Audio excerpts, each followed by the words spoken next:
Good people don't smoke marijuana. I've known Larry for a long time. Quiet, numbskulls, I'm broadcasting. This is the Medical Marijuana Radio Show with Larry Love. All love. I got something here for you and me. Oh yeah, it's the medical marijuana. Whoa, whoa. I got something here for you and me.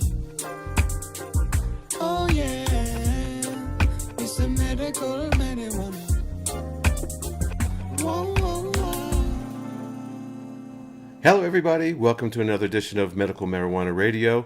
Today we have Paul J. von Hartmann. Paul is an author, a photographer, and a scholar of cannabis and hemp. In his book, Cannabis and Climate Change, actually versus climate change and how the planet can be fixed with hemp and cannabis, it's a great conversation, and so we're going to get right to it.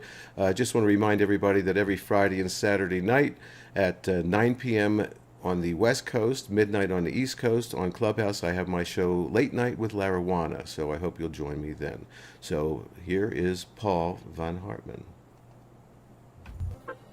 This is the Medical Marijuana Radio Show with Larry Love.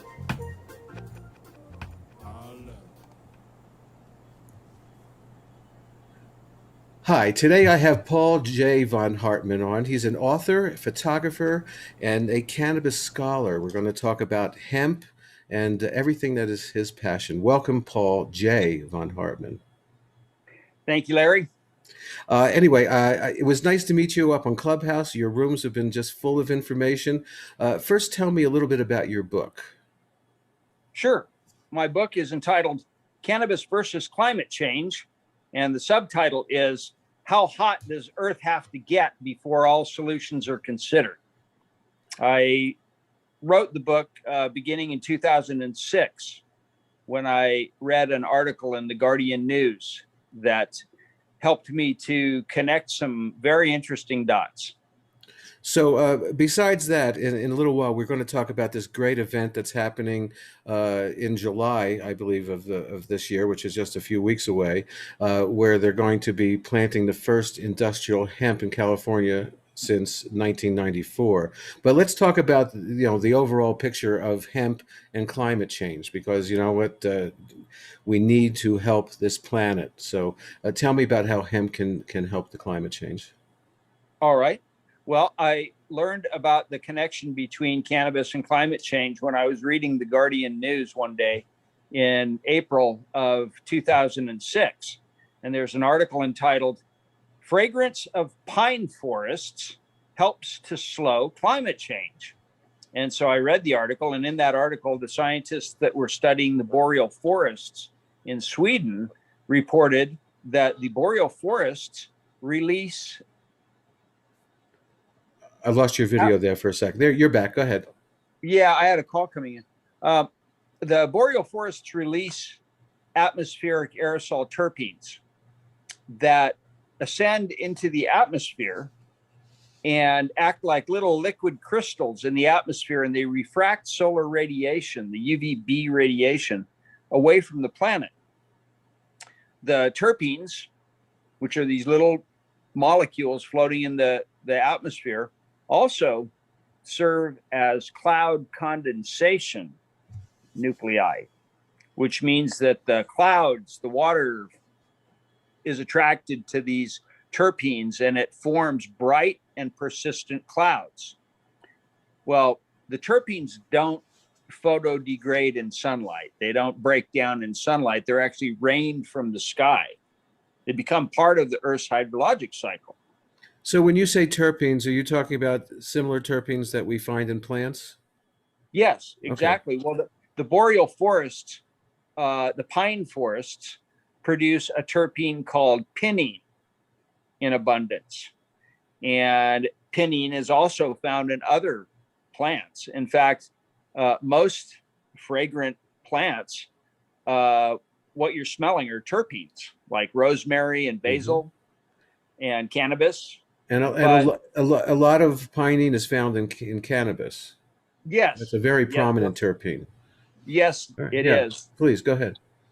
Well, the good news is that the boreal forests shield the earth from the UVB radiation. The bad news is we cut down half the boreal forest before we realized that terpenes played that role in protecting the earth from the sun.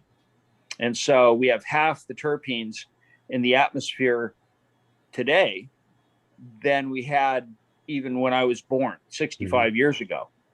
But the boreal forests are not the only species of Earth's inhabitants that produce atmospheric aerosol terpenes.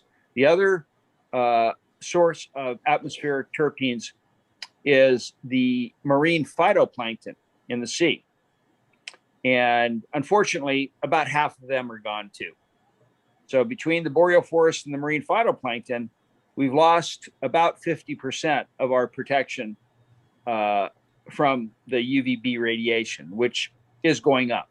And So, when do you think that loss started? I mean, I know it started from the beginning, but when did it really ramp itself up to the point to where we lost 50%? well, we've been cutting down the boreal forests with abandon for my entire lifetime. And so really it started about 60 years ago when the logging really became mechanized. And after World War II, you know, people really started, you know, mining the forests for timber. And most of 80% of those trees went to make paper. And so the appetite for paper in our society is growing, and the forests are shrinking. Right. So that ban on cannabis and hemp back in 1937 by the Hearst Company, who was in the newspaper business, and they had invested in forests. This is when that all really, accelerated. Exactly. Okay. Exactly. William Randolph Hearst owned the patents on the process for making paper from trees. And at the time, DuPont estimated that boxcar offloadings of chemicals to make paper from trees was going to comprise about 80% of their boxcar offloadings. So a lot of money at stake. And at the same time, the petrochemical industry was experiencing competition from farmers making alcohol fuels from their crops. And so, in order to control the energy market, the most abundantly producing biomass feedstock was made illegal using the Reefer Madness campaign to scare everybody about marijuana. The Reefer Madness campaign lives with us today because we still cannot farm hemp without interference from the government and overregulation from the government, based on the great lie of 1937 that says THC is bad for the human body. Well, we now know that we have an endocannabinoid system that benefits from THC and CBD and other components within the hemp plant. So the scheduling of cannabis is shamefully obsolete and lacks any credibility whatsoever. So people need to really understand what that means, because cannabis is the most valuable agricultural resource on the planet. Well, but if we people have been saying that for years. Okay. And so finally, look, Jack Herer with his book and so forth, Exactly. was absolutely major. And of course, we lost so much time, between the prohibition and today. And of course, we have the 2018 Farm Bill, that these lawmakers, they make laws and they know nothing about what they're making laws for. So it becomes very hard to do the right thing with this wonderful hemp plant, which is also known as Cannabis sativa L, I believe, right? So so how do we fix 65 years worth of losing our forests and our oceans to make our planet better? What do you think hemp can do for it? Well, cannabis is the only other species on the planet besides the marine phytoplankton and the boreal forests that can replenish Earth's atmosphere with terpenes in the time that we may have left to make a difference. Even if we stop cutting the boreal forests and somehow we're able to regenerate the marine phytoplankton, those processes take decades. And the truth is that the boreal forest is not going to regenerate under the present conditions. In fact, we're losing the boreal forests at an accelerating rate because of some feedback loops. But the truth what is, does that mean? What's feedback loops? What does that mean? a feedback loop means that a condition is getting worse because there is something happening that makes it worse. And as the condition gets worse, that causes more of the same problem that created the condition in the first place. For example, when you understand that the boreal forests produce these atmospheric aerosol terpenes, and then you understand that we're cutting down the boreal forests at the rate of 5 acres per minute, you can see that we are eliminating the trees that protect us from the UVB, which means that the UVB will continue to increase. And as the UVB increases, it kills the boreal forest. Mm-hmm. And so the more trees die and the less terpenes go up, and the more UVB comes down, and so more trees die. And so vicious cycle. It's a loop that accelerates. Mm-hmm. It doesn't go at the same pace. It accelerates. As the trees die, the degeneration from the UVB accelerates because the UVB is increasing, and not only in intensity, but in the frequency of occurrence. So is growing more hemp and releasing the terpenes into the atmosphere the process of which we need to do to help things get better? That's the priority one. Mm-hmm. That's the first thing we have to focus on. You know, it's interesting, Larry, if we couldn't make one thing out of the cannabis plant, if we couldn't use it for anything or eat the seeds or anything else, we'd still have to grow it mm-hmm. for its environmental services, because the environmental services of cannabis are both unique and essential. Not only do we need them, but there's nothing else that can do them. And so we have to grow cannabis as fast as we can and just pray it's not too late. And so what do you think the method would be in order to, obviously, look, there's thousands of uses for hemp and cannabis, okay? So in order of priority, I mean, obviously there's medicine, there's fixing, our climate and so forth. So how do we do all of that together in order to use cannabis in each one of those sections of life to make our life better and to make the planet better? I mean, what do you suggest? Is there an answer? Oh, absolutely. Mm-hmm. It's a very easy answer. Keep in mind that the solutions are usually simple. It's the problems that are complicated. And in this case, that's the case. It's good news because there is something that we can do to heal this planet. Mm-hmm. What that is we need to recognize that cannabis is uniquely qualified to replenish the atmosphere with aerosol terpenes. And we also need to recognize that cannabis is the only crop, the only one that's capable of doing that.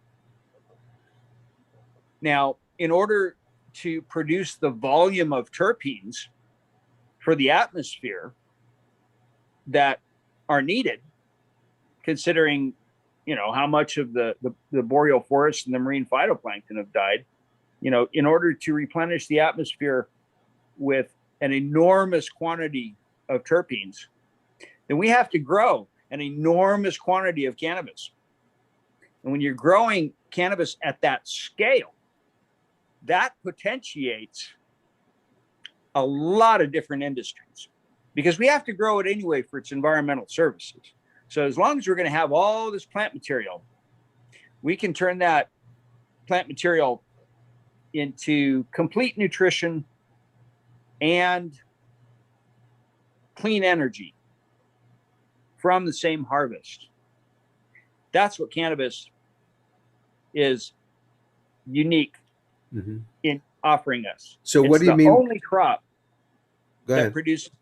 It's the only crop that produces complete nutrition and clean energy from the same harvest, All right, so as it heals the atmosphere. we all know what the nutrition part of it is, but tell me about the clean energy part. I mean, what are we doing to it that's going to be making clean energy?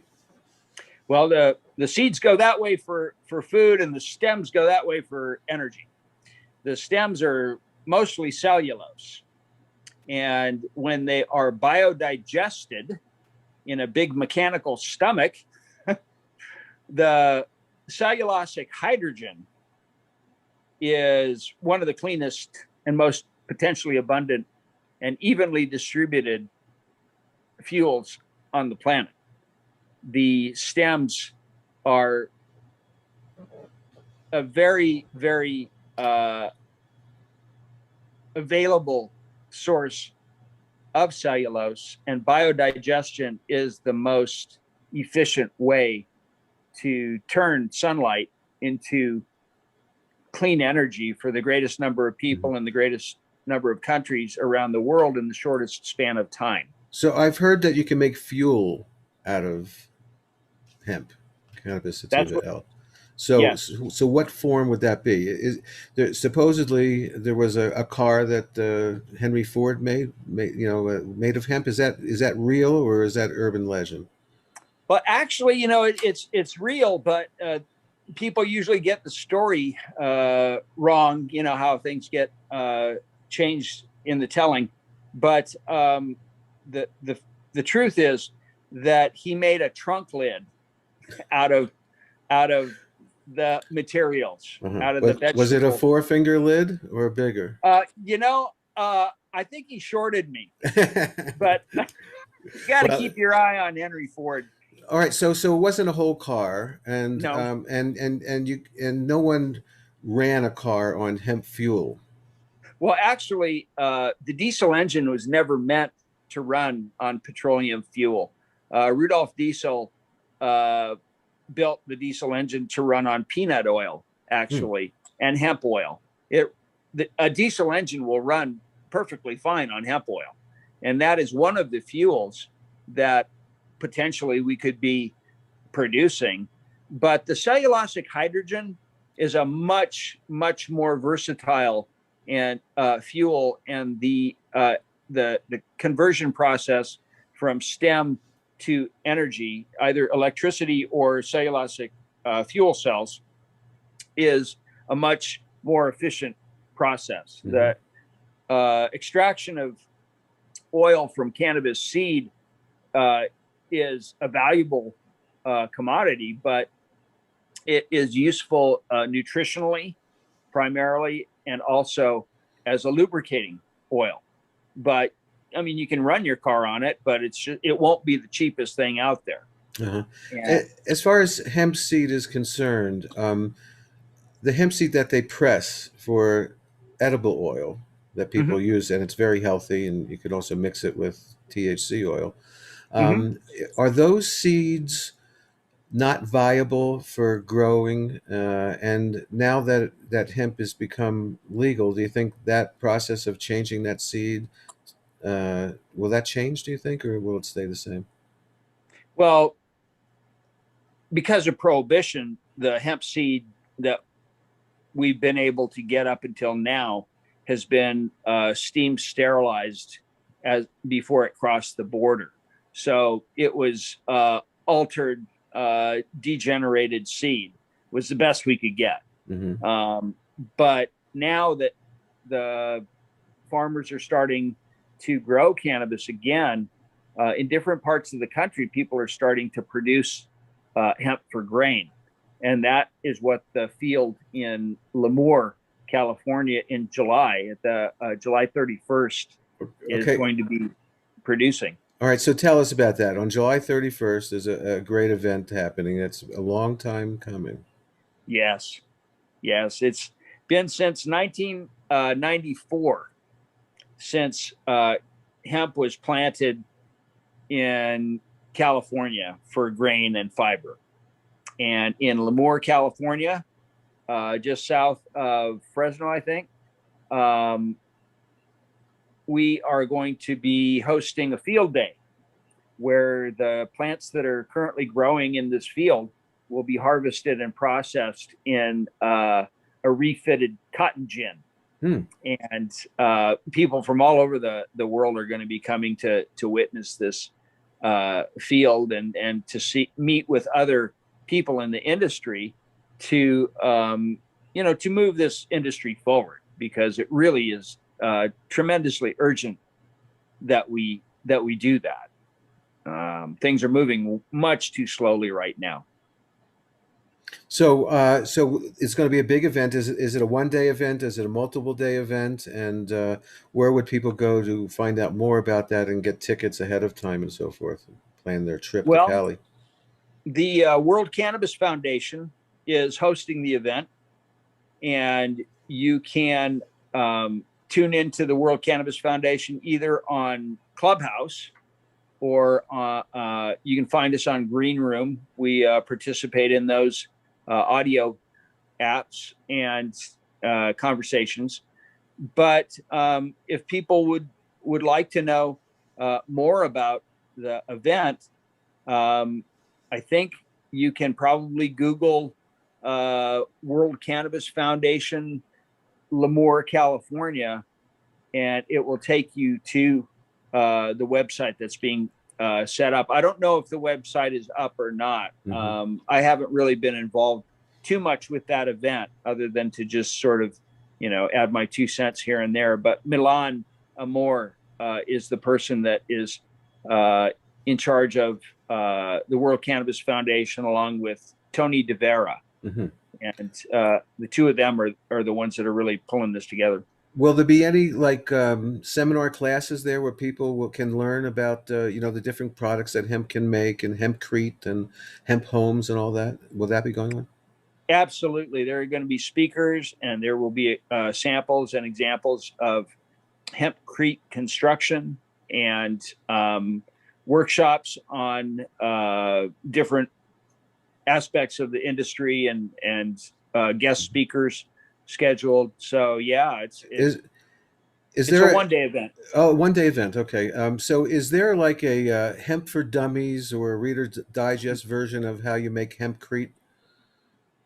Well, yes, there's an excellent book. I think I actually may have a copy of it handy. Paula is now looking for his book, and here he is. I do not have it. Okay.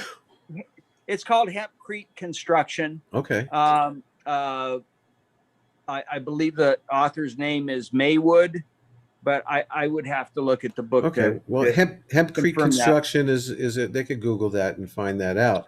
Yeah. So and they're building hemp homes now, I understand. And would that be from the Hemp Crete or wood that's made from hemp? What would hemp homes be? Well, actually, they're building Hemp Crete homes, and they're using hemp wood as the structural component of the homes. Hemp Crete is a very versatile material, and people are coming up with new ways and new processes to mix it all the time. One of my favorite companies is Hemp Tech Global.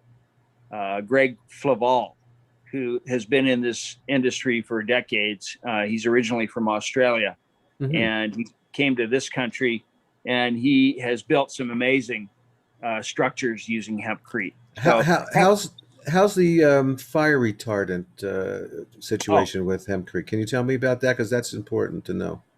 Oh yeah, I mean, especially in today's atmosphere of raging wildfires, Hemp Crete is virtually non-flammable. I mean, basically it's just hemp and lime mixed together, and it turns into stone. It turns to rock, and it continues to sequester carbon as it cures. So even after the home has been built, it's still sequestering carbon. It's really crazy. So I watched a short video earlier today, and I wasn't paying too much attention because I was busy. But this gentleman was sitting with a glass of water, and he had some cellulose that he mixed with the water. And then not too long later, after it's dried out and compressed and stuff, it turns into like a hard material. Um, Mm-hmm. so I guess what you're just saying is that what we've known about hemp all this time, now that we're able to use it and experiment with it, we're actually changing some of these processes and making items that maybe we hadn't thought about, or maybe different ways of making these hemp items. Would you say that that's correct? Yes. One of the greatest tragedies of the drug war is all of the time that has been wasted, that we could have been developing these products and these processes for the last 84 years. And it's only now that finally people are gaining access to this resource, and are coming up with, mixing different things with it, and coming up with different processes of extraction and composition, and combining materials, and the Hemp Crete process is ancient. I mean, there are structures in China and India that have been there for thousands of years that are made of Hemp Crete, and so it it's been tested. Mm-hmm. It's easy to make. So, It's inexpensive. who's doing all the research on hemp now that we're allowed to? Are there some major people that are trying to get these processes going and start making products? I know that there are people that making wood. I've seen videos on YouTube and other places. There's companies that are making all kinds of stuff. So, how many more years do you think it'll take before we're really ramped up to the point to where to bring it full circle back to your book about growing enough hemp plants to make all these products and fix the atmosphere and so forth? I mean, where we are today in 2021, where will we be in 5 years? Well, in 5 years, we'll be looking back on the last 5 years and asking ourselves, did we do enough? Hmm. And right now, it looks like the answer is going to be no, Yeah. because not enough is being done. But, the future is yet to be written. And we have the capacity, we have the capability of accelerating the process in the right direction if we work together. I liken it to a tug of war, where the team that wins the tug of war is the one that pulls on the rope all at the same time. What's the rope made out of? It's made out of essential civilian demand.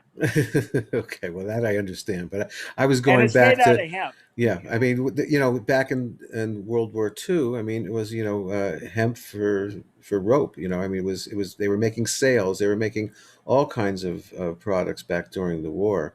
We've got to get back to that. So, is it going to take like huge investors, like these billionaires, like Elon Musk and Bezos and Gates and Buffett? Are they gonna?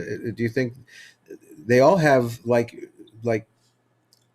earthly wanting to help this earth? I mean, Elon Musk with the solar and so forth, and Gates and all this stuff. So uh, we need an infusion of big money in order to proliferate this quicker than not.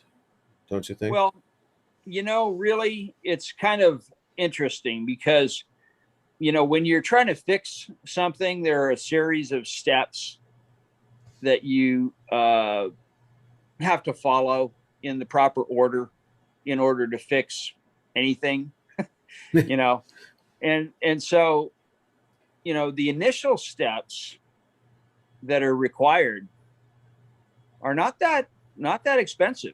They aren't going to require a lot of money.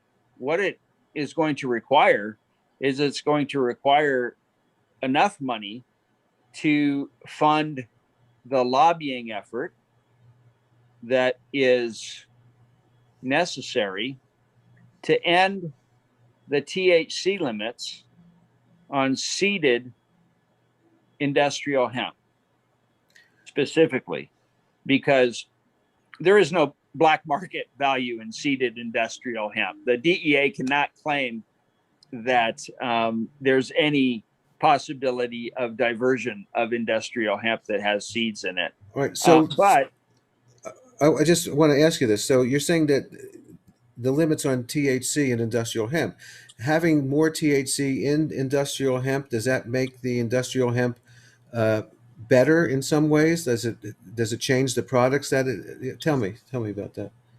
well, what happens when you eliminate the THC limits on seeded industrial hemp? It means that the investment in the processing infrastructure can count on delivery of the harvest.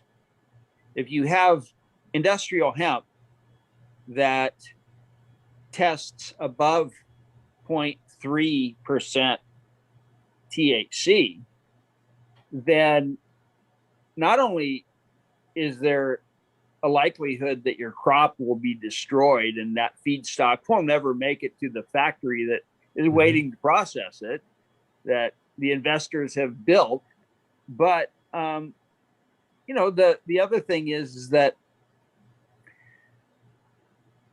it completely criminalizes the people who are willing to try to grow hemp. In some parts of the country, if you grow hemp and you're trying to grow hemp, but it tests hot, you'll have a criminal record. Right. Well, they make you, some of the laws, and here in New Mexico, I believe, is one of the states that says that you have to have your crop destroyed. So Yes. here we have a farmer who aren't rich people, most of them getting into hemp now. Okay, the first year that everyone grew hemp, a lot of people ate it. Okay, and it's very, very sad. So there needs to be a mechanism, or as the lawyers say, a scheme to move that hot hemp over to industrial hemp, medical cannabis, and so forth, and not have these farmers lose their whole year. Okay, I mean, it's Well, just stupid lawmaking. We got to save the farmers because they're the ones that are going to be growing this hemp to save the planet. So there has to be more educated lawmakers and people like you, all the experts on cannabis, need to talk to these lawmakers and tell them that, look, we have to have a structure. We need THC should be at this, and that will make it easier for the farmers. But if it is, regulated to THC, then let's remediate it. Let's take it out of that product and that biomass. Larry, I'm going to have to disagree with you. Okay, please. I'm not an expert. I'm just thinking. Yeah. I've thought about this for 30 years, and I think I've figured it out pretty much what needs to happen. Please tell me. The regulations are based on the great lie of 1937 that THC is bad for the human body. And the scheduling of cannabis and this opinion regarding THC is a function of prohibition. And that prohibition was instituted before we understood that we have an endocannabinoid system that helps regulate our body's functions and aids in proper physical development from conception to death.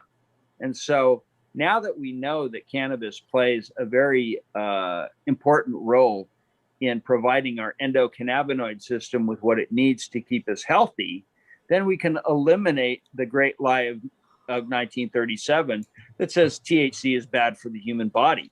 The fact is, THC is great for the human body, and we have to stop playing along with this lie that we were born into. I mean, that lie is being used to control the marijuana industry, which is a multi-billion-dollar industry.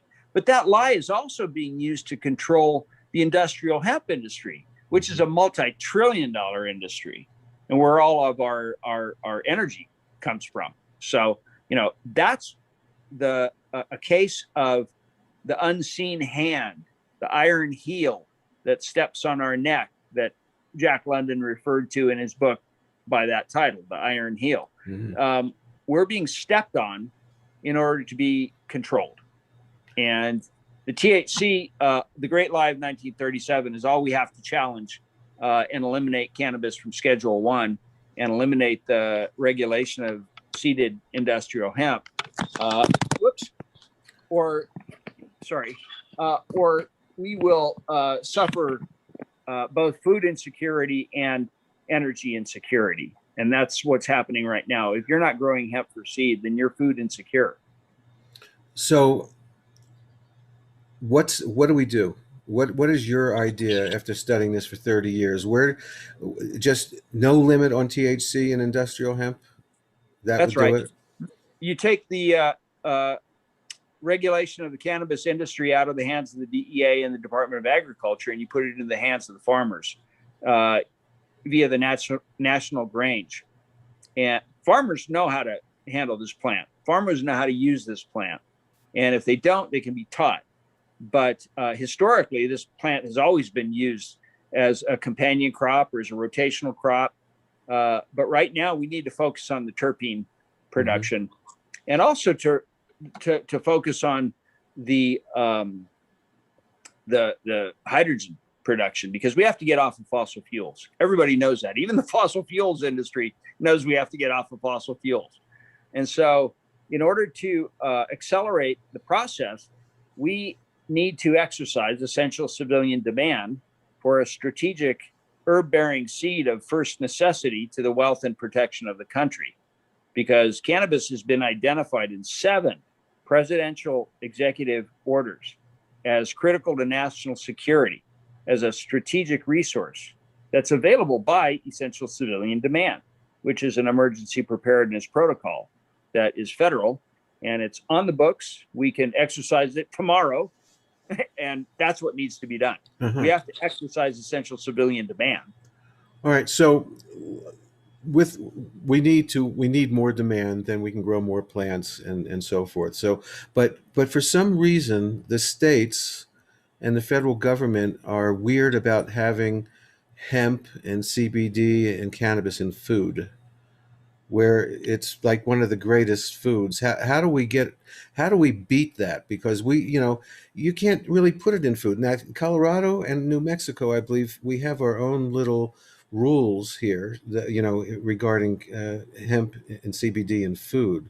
So what do we need? How do we need to convince these lawmakers that, this is a food? I mean, they even had it in bird seed, I believe, 50, 60 years ago. They had cannabis seeds, right? And so that's, to me, that's one of the most important things that we also need to do at the same time as industrial hemp, is that, hemp is food. And of course, Richard Rose, I'm sure you must know Richard. I mean, he's been a long time OG, and he's had hemp foods since. He's a big pioneer in hemp foods in the 90s and so forth. So how do we get these laws changed in regards to food? Because obviously it's easy to grow many foods. You can, so what is your plan? I mean, the laws aren't going to change. Our government is broken. You look at the there's only one thing you can call it, but I'm not going to swear on your show, but it's the S show. I'll say it's a shit show.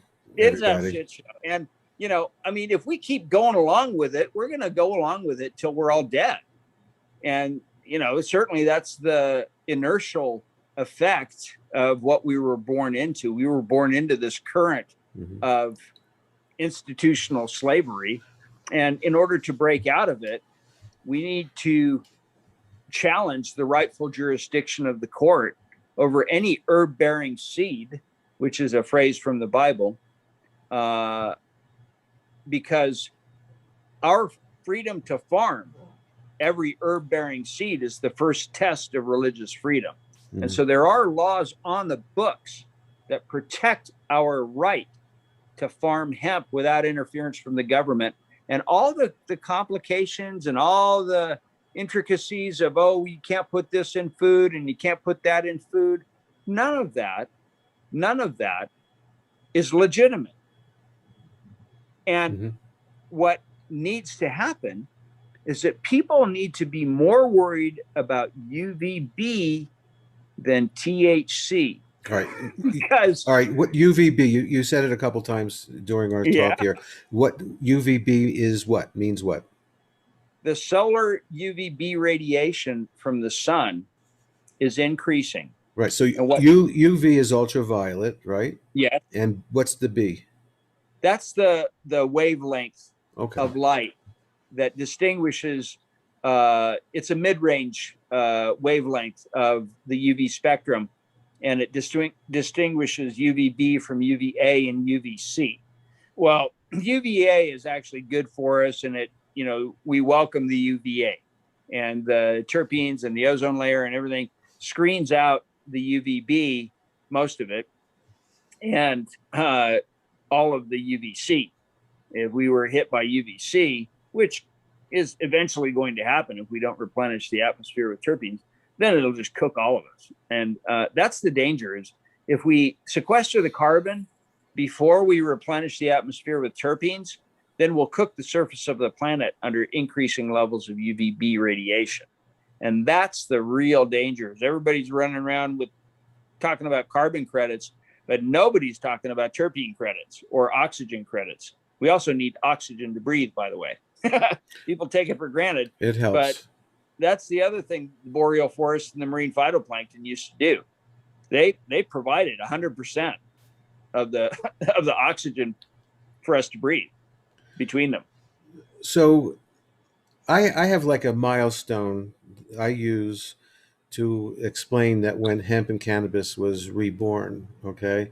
And that is 1996, when Dennis Perone and all those people up in Northern California proved that it was a medicine.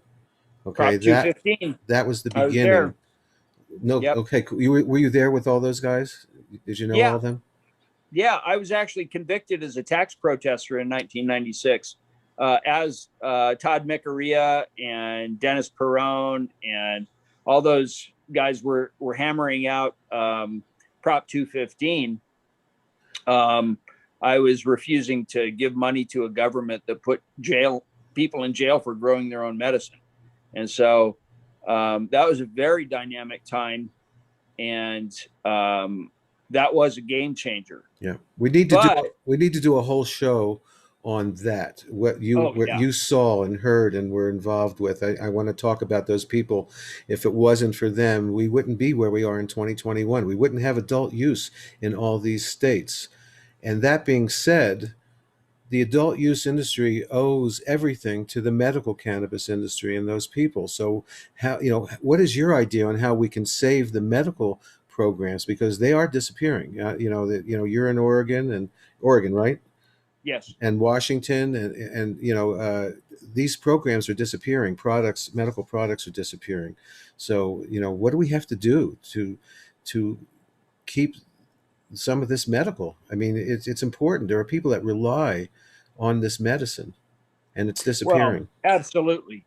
And I think it's important for people to understand that the distinction between medical and spiritual and medical and nutritional and medical and recreational and all these different sort of pigeonholes that the government uses to divide us are actually very nebulous distinctions, because I don't separate my spirituality from anything else I do. So that's for me, part of you. Yeah, it's just part of us. Right. And so maybe our elected officials separate their spirituality from their integrity, but I don't. Well, they all need to smoke one hit of cannabis and have that attitude adjustment that we've been using for years, and they'd have a better understanding. And those lawmakers, they make these horrible laws against hemp and THC at these big lunches where they're having three martinis, they're knocking back, and Oh, that's the hypocrisy that's going on that we just have to beat. It needs to be beaten, and so what are your thoughts? I mean, these dispensaries have to want to carry products for medical patients and so forth. If they don't want to, they're not going to carry them. But I've said it before: suppositories, patches, RSO, FICO, whatever you want to call it. That kind of product, those products are disappearing, and they owe us these products. So I mean, all we can do that I know of is to talk about it and hope that some people, when they go into the cannabis industry and have dispensaries, that they want to serve that population, which helped get this plant to 2021 and acceptable. sure. And there's still a big stigma going on constantly with this plant. And people like you and all those guys back in the day, and a little bit by me over the last 12 or 15 years, we have to educate. So, write books, your book. Hold up your book again, if you would, please. Here it And is. this is Cannabis versus Climate Change by Paul J. von Hartmann. So, There we go. yeah. So, what do you think we can do, so immediately? Is it just, I mean, should we just get millions of seeds and just dump them everywhere on the planet? Well, we should definitely get millions of seeds, and we should put them into the hands of farmers and gardeners, home gardeners everywhere in the world. And if we do that, people will have what they need to help themselves in many cases. And we can teach them how to grow the plant, how to process the plant. One of the wonderful things about cannabis that's very underrated is how easy it is to work with.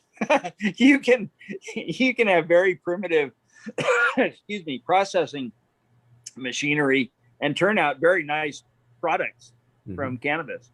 But the most important is the biodigester and making the clean energy for people so that they don't have to rely on energy from somewhere else, and also producing complete nutrition so they don't have to worry about starving to death. Can you tell me about the different cultivars or varieties or whatever, how they're designated in industrial hemp as compared to, let's say, hemp that might be smokable for some people? Smokable hemp is a thing. People are doing it, and that's obviously, because of this rule on THC. And of course, there are going to be plenty of people, customers, patients wanting lower dose THC because they don't really like that feeling. And of course, it's all a matter of dosage. Have you ever smoked hemp bud? That's below. Yes. And do you find it a benefit from it, or? Yeah. Usually, if you've got a plant that's high in THC, it's got a relatively low CBD component to it. You can also get strains that are, 50-50. You get pretty much half and half THC and CBD. But, again, the distinction between industrial hemp and medicinal hemp or medicinal cannabis, those are distinctions that really don't hold up to scrutiny. Because, really? So I mean, I've seen like industrial hemp that looks very tall and skinny, and they're packed in. Okay, yep, so that's loaded with CBD. Loaded with CBD. So Yep. so when you're making Hemp Crete, is the CBD, is everything going into that Hemp Crete No. and fabrics and all that? Or go ahead. No. So you can separate and take that CBD and do something else with it while you're using it for products? Yeah, the CBD is in the flowers. Mm-hmm. And so what you do is you harvest the flowers, and then when you're done harvesting the flowers, hopefully they're loaded with seed, you can separate the seed out from the flowers, and then the flower can go to the extraction process in which ethanol is used, and you can separate out the CBD from the flower, and then the stems go into the biodigester after they've been shredded Right. and digested to make hydrogen. So Right. you've got clean energy and food and medicine, all from the same harvest. So if you want to grow hemp for bud, for smokables or products that, for eating, do you want to grow that separately from the hemp that you're going to seed? When you seed a hemp plant with buds, does it lower, like it does the THC production in THC cannabis? Does it lower the CBD and other cannabinoids that are in there? Well, I've been told, but I've never seen the science on it. And whenever I challenge people who say that to show me the science on it, I've never seen any science that says seeded buds have a lower THC content. And from an evolutionary perspective, that just wouldn't make sense, because, if the object of the game is to reproduce successfully, then you would think that the plant would produce more of the protective components to protect the seeds from being eaten. Well, yeah, I always tell this story that my favorite go-to cultivar, strain, variety, whatever we call them, was the most seediest pot I've ever had in my life, and that was the Santa Marta Gold Colombian in around 1972.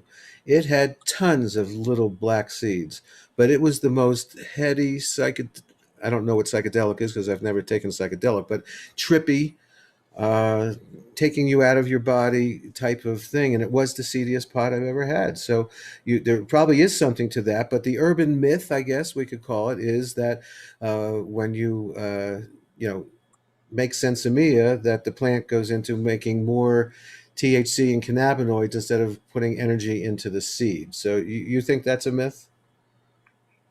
Like I said, I've never seen any science on it, and it doesn't make sense to me from an evolutionary perspective. So I would have to say I don't believe it. And until somebody comes up with some solid science on it, I'll continue to not believe it, because I've smoked plenty of seeded pot. When I was in Switzerland, all you could get was seeded pot where I was, because people recognized how valuable the seeds are. I mean, would it be easy just to test the cannabinoid profile of seeded pot against maybe the same mother or same strain that wasn't seeded? Oh, yeah. I mean, it sounds like a very simple process that we could find this out. It would be a very simple process, but I've always found value in the seeds. I grow seeded bud. I don't grow sensimilla anymore. I used to grow sensimilla when that was how I survived living in the mountains. But, now I recognize that the seeds are the most valuable part of the plant, because if you've got a seed, you can have a whole plant next season. Every time I find a seed, in some, seedless pot, I say, thank you. Yeah. Okay. I mean, heck yeah. That's $1,000 to me. Yeah. You know what I mean? And I'm happy. I'm happy. And it's really weird. I have this weird thing with the plant where sometimes I'll be breaking up a bud and I'll get a feeling that there's a seed in there before I even find it. Has that ever happened to you? I mean, I don't know. I may have some connection to this plant. I don't know. I've been using it for 53 years, but so well, you certainly have a connection to it then, Larry. I would say my endocannabinoid system is well activated by now, for sure.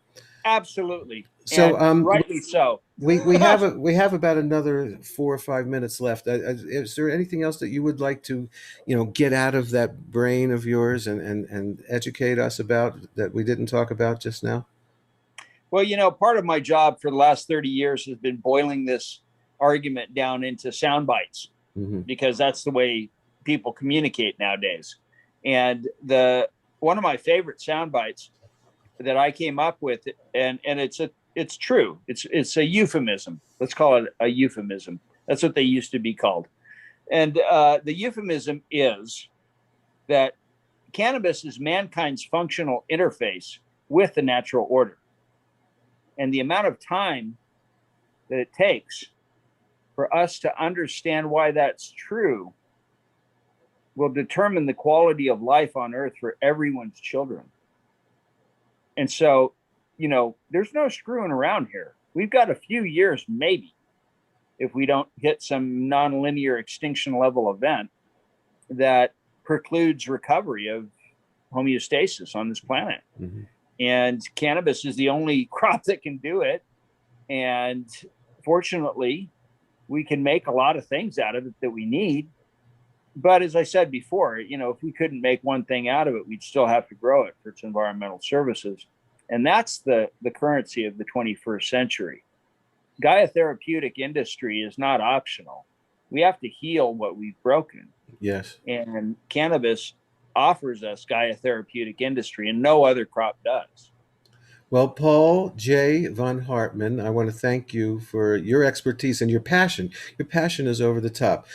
Paul can be heard on Clubhouse in many, many rooms almost every day. Also on Green Room, Spotify's Green Room. Do you have a website of your own where you sell your book and so forth? Can you give that out for me, please? I have. Yes, of course. My website is the California Cannabis Ministry, which is an individual secular ministry. It's non-religious. And I also present on Sunday afternoons at high noon Pacific time on Clubhouse. I host a cannabis versus climate change conversation with the World Cannabis Foundation. So people can find me on Clubhouse Sundays at high noon Pacific time. And don't forget, on July 31st will be the first planting and harvesting also of, since 1994, of industrial hemp in California. And you can go to the World, what's it called again? The World Cannabis Foundation. Cannabis Foundation, and get more information on that. Paul, keep your passion, because that's what's going to save this earth. It's people like you that know all this stuff and love talking about it. So I appreciate your time today, Paul. Well, thank you, Larry. One person can make a difference, but one person can't make a difference by himself. That's true. What I've learned in 30 years of activism is we all have to pull together on this rope in this big tug of war that we've been involved with. And if we do it all together and we exercise essential civilian demand for a strategic herb-bearing seed of first necessity to the wealth and protection of the country, then we might make it, but we have to try. Well, I don't think you and I will be here to see that, because we're the OGs that have been around, but that's why we're here for our family and our friends, and for the future. Okay, the future is in everyone's hands. It is. And that's what you're talking about. Thank you, Paul. Yeah. Thank you, Larry. My Thanks pleasure. very much. Peace and love. And we'll be right back after this. This is the Medical Marijuana Radio Show with Larry Love. Well, I want to thank Paul. That was pretty incredible, and we'll have him back again. There's a lot more to talk about. I also want to thank my two radio mentors, both with the initials HS. Thank you for your inspiration. Don't forget my Late Night with Marijuana show on Clubhouse, Friday nights and Saturday nights at 9 p.m. West Coast, midnight on the East Coast. We'll be back next week with another great guest. Thank you, everybody.